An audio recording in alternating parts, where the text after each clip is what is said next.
पिछली वीडियो में हम लोगों ने देखा था कि पाइथन प्रोग्रामिंग लैंग्वेज को हम लोगों को इंस्टॉल कैसे करना है और डाउनलोड कैसे करना है। लेकिन इस वीडियो के अंदर हम लोग बात करेंगे जो पाइथन प्रोग्रामिंग लैंग्वेज है उसकी हिस्ट्री क्या है, उसके फीचर्स क्या हैं और उसका फ्यूचर कैसा है। ठीक है, तो सबसे पहले हम बात करते हैं हिस्ट्री ऑफ पाइथन के बारे में। तो Python was developed by Guido van Rossum. ये जो है ये ऑथर है, जो इन्वेंटर है, जिन्होंने डेवलप किया पाइथन को लेट 80s और 90s के बीच में national research institute of mathematics के अंदर, मैथमेटिक्स एंड कंप्यूटर साइंस के अंदर, जो कि नेदरलैंड्स में है। और उसी सेम टाइम पे वो जो है एक स्क्रिप्ट पढ़ रहे थे जो थी मॉन्टी पाइथन फ्लाइंग सर्कस, एक कॉमेडी सीरीज है उसकी। तो वो फैन थे उस शो के, इसलिए उन्होंने जो पाइथन है वो मॉन्टी पाइथन में से लिया। तो उन्होंने उसका जो नाम पाइथन प्रोग्रामिंग लैंग्वेज इस बेस पे रख दिया मे बी। तो जो पाइथन है कई बार लोग सोच लेते हैं कि एक स्नेक वगैरह से रिजेंबल करता है, बट जो कॉमेडी सीरीज थी मे बी उसके वो फैन थे, इस वजह से उन्होंने उसका नाम पाइथन रखा।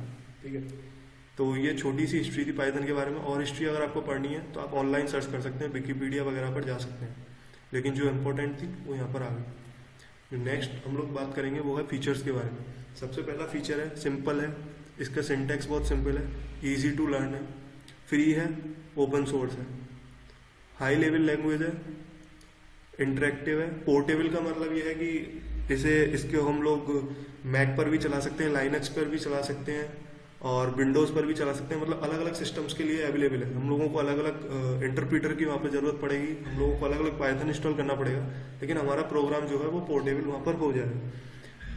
हमें वहाँ पर उस कंपाइलर के थ्रू फिर हमारा प्रोग्राम जो है डिफरेंट सिस्टम्स के अंदर रन करना पड़ेगा इंटरप्रीटर के थ्रू। ऑब्जेक्ट ओरिएंटेड है, ये प्रोग्रामिंग पैराडाइम्स है, इसमें प्रोसीजर ओरिएंटेड, ऑब्जेक्ट ओरिएंटेड और फंक्शन ओरिएंटेड होते हैं। जिन लोगों को अभी ये समझ में नहीं आते please wait with me, future में आपको समझ में आने लगेगा।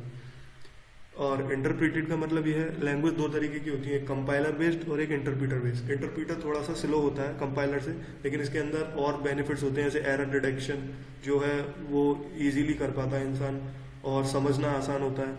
तो इंटरप्रीटेड प्रोग्रामिंग लैंग्वेज है पाइथन। गार्बेज कलेक्शन का मतलब यह ऑटोमेटिकली जो भी गार्बेज वगैरह जब हम प्रोग्राम बनाते हैं तो जनरेट होता है, उसको ये कलेक्ट करता है। सिक्योर है, रोबस्ट है, और भी बहुत सारे फीचर्स हैं इसके जो देखे जा सकते हैं, बट जो इंपॉर्टेंट थे वो मैंने बता दिया। जिनमें से एक फीचर और है जो कि वर्सेटाइलिटी है, मतलब पाइथन को डिफरेंट वेज में यूज किया जा सकता है। ठीक है, तो फ्यूचर और एप्लीकेशन क्या है पाइथन की। पाइथन का बहुत बड़ा यूजर बेस है, मतलब काफी लोग हैं इस समय, करंटली कम्युनिटी है जो यूज कर रही है पाइथन को, जो इंक्रीज होती जा रही है डे बाई डे। और अब हम बात करें एप्लीकेशन की, तो पाइथन को हम लोग यूज कर सकते हैं जीयूआई डेवलपमेंट में, ग्राफिकल यूजर इंटरफेस जो डेवलप होता है किसी भी सिस्टम का, डेटा साइंस में, आर्टिफिशियल इंटेलिजेंस और मशीन लर्निंग के अंदर, गेम डेवलपमेंट के अंदर, और वेब डेवलपमेंट के लिए यूज कर सकते हैं, जैसे कि हम लोगों के पास फ्रेमवर्क्स अवेलेबल हैं, जेंगो एंड फ्लास्क। ठीक है, तो ये सारे फीचर्स थे जिनके लिए हम लोगों को पाइथन को यूज करना चाहिए। So thank you very much. ये कुछ इंपॉर्टेंट थ्योरी थी जो मैंने बताई। अब नेक्स्ट वीडियो से हम लोग मोस्टली प्रैक्टिकल पर फोकस करेंगे। थैंक